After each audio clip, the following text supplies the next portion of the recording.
several months to get back on my feet.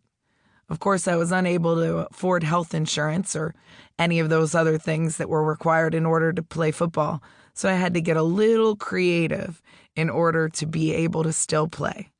But, of course, I remained on the team. In 2010, we fielded the first ever women's U.S. national team, and I made it. The call was one of the most unique of my life. Congratulations, you're one of the best players in the world.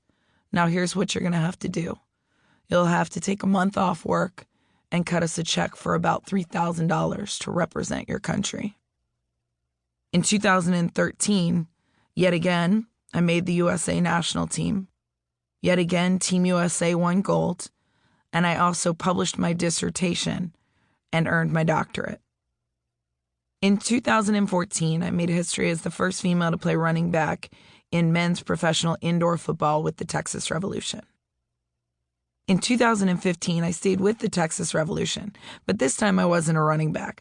I was actually hired as the Texas Revolution's linebackers coach, which broke yet another huge barrier in football. Later in 2015, the Arizona Cardinals hired me as the assistant inside linebackers coach to work with Larry Foote for preseason and training camp, which made me the first woman to coach in the NFL. In 2016, I had the opportunity to travel the nation as an ambassador for women and girls in sports, and even anyone who had a dream that didn't seem possible, but how to stay true to it in the process. I got to speak on panels for everything from income inequality to stumping for Hillary Clinton. I participated in the White House's United State of Women campaign with amazing women like Meryl Streep, Tina Fey, Oprah Winfrey, and others. I also joined a few different campaigns, including Like a Girl. In 2016, I also launched a program that was close to my heart called A Day in the Life, which got women into the game of football by getting them out on the field. In 2017, I was named the head coach of Australia's inaugural women's national football team. When there's no roadmap in life, you make your own. Introduction: The Noteworthy Coach. When I started playing football, I knew I was stepping into my destiny. What I didn't know was exactly what that would mean. I just promised myself I would rise to every challenge the game presented. But I never imagined how big those challenges would be or how far I would go. On a journey like mine, there were no roadmaps or paths to follow because no one else had been there before. I just kept trusting that my destiny was in front of me. I knew there was something bigger for me. I just had no idea what it was. The night before my historic first game as a coach in the NFL, I wanted to do something special for my players.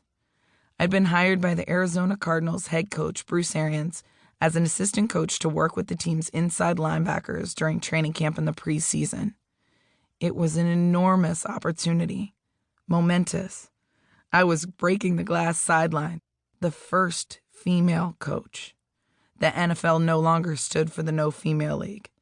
This was a significant moment in the history of football, forever changing the league. I'd made history twice before in men's professional football, first with the Texas Revolution in the Men's Indoor Football League.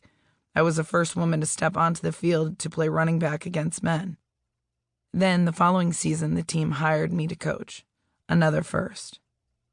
However, as big as those moments were, I never dreamed that the NFL was a possibility. And yet, here I was. The Arizona Cardinals were hosting the Kansas City Chiefs, and I would be on the sidelines as a member of the coaching staff. I secluded myself in my room to avoid the questions and commentary surrounding the upcoming game. The phrase, "you could cut the tension with a knife," came to mind. It felt as though everyone was holding their collective breath, waiting to see what would happen when, for the first time, a woman appeared on the sidelines of an NFL game as a coach.